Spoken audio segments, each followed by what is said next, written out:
Do what you have to do to not have kids. If you don't want to take care of them, if you're too selfish to set yourself aside to take care of your kids, innocent children who can't do anything for themselves, why would you have them? Why would you do that to your children? Then I got these paper towels. I had said I wasn't going to get them anymore, but these look this is different packaging, so maybe they improved. I don't know. We'll see. They seem a little heavier. My son wanted Pop-Tarts. He throws one of those in the morning. I got this orange sauce stir fry. I'm going to make some stir fry. This went down. This was 4 something. But this was 2. I think it's a smaller size. But that's fine.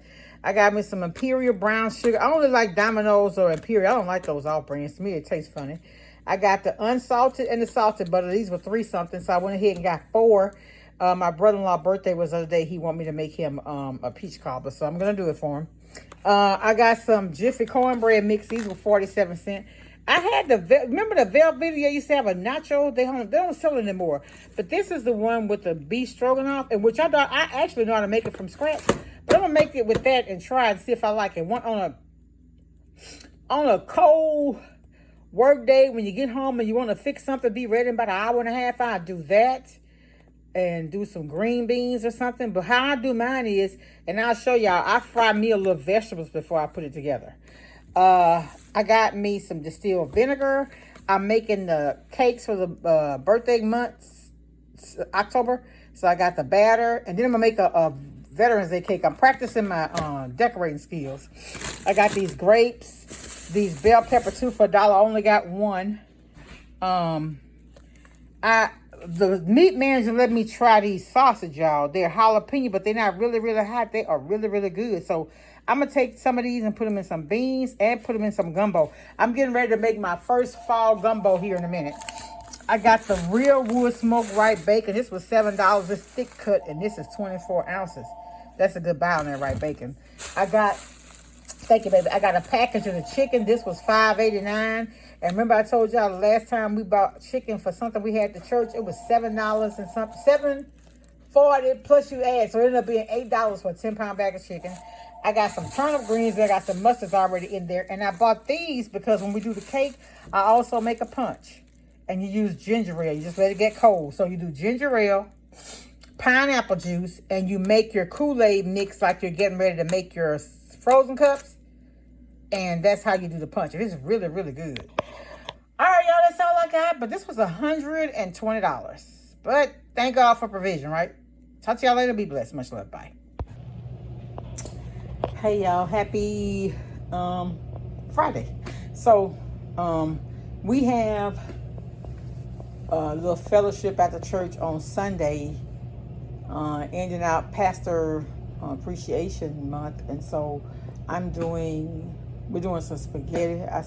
When I say I mean we, the kitchen committee. We're doing spaghetti, corn, garlic bread. I'm baking some cakes. So we had the community feeding, but this is like our church fellowship thing. So so Sunday, also my pastor preaching at another church at 3, so I'm gonna go ahead and do a gumbo.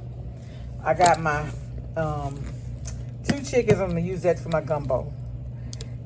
I debone the chicken, and I take all the carcass, the skin and everything, and then I put it back in a pan with a little seasoning, and I make my broth with that. I got these shrimp that are already peeled from Sam's. I needed another thing of sour cream because at I didn't see my sour cream from Sam's. Oh man. Happy Wednesday, y'all. Happy Wednesday. This hump day is October the 22nd. Y'all, there has been a lot in the news of parents abandoning their children, starving them to death, murdering them, just all types of cruelty to their own children. One couple, they were on a beach and they left their 6-month-old baby there. I guess they like under a tent or whatever, while they went out with the other kids. And they were gone for, I think they said maybe an hour. And just a passerby happened to see the baby, and they called the authorities. And somebody was kind enough to stay there with the baby till the authorities came. And guess what?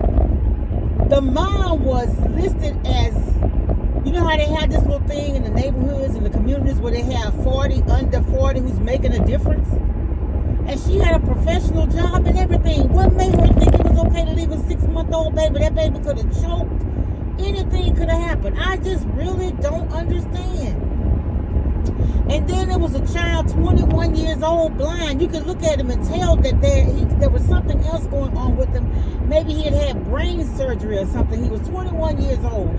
I didn't get a chance to read the full story. It kind of looks like he may have been living alone, or he had a caretaker or something. He was 21 years old. And when they called the paramedics or whatever, I think he died there at the house, y'all. He was 21 years old, 59 pounds. You know, and I just... do what you have to do to not have kids. If you don't want to take care of them.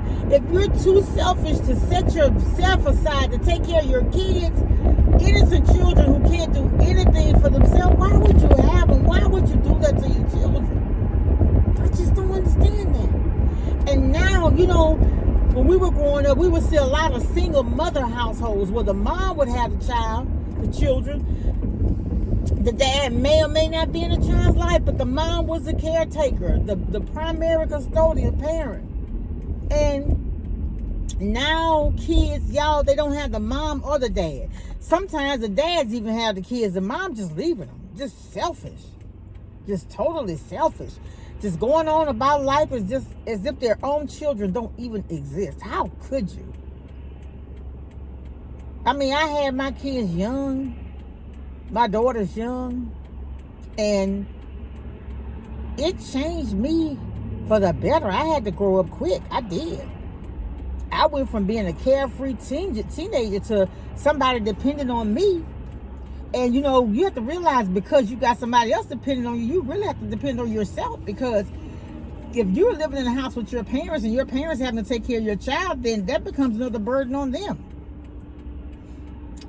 Oh, God, I don't know. I'm sorry, y'all. I'm looking off because I'm driving. But I want to put up the visuals of what I'm talking about. Y'all really don't have the time to dedicate to this like I want. But eventually, I pray that I will. But I sat and I look at those different stories, and I had several, and I was like, what were these people thinking? Just like the college cheerleader who had the baby, and I don't know if the baby was stillborn or not, but she had the baby and found the baby there in the closet dead. I don't know. I don't know what gets into the mind of a person. I don't,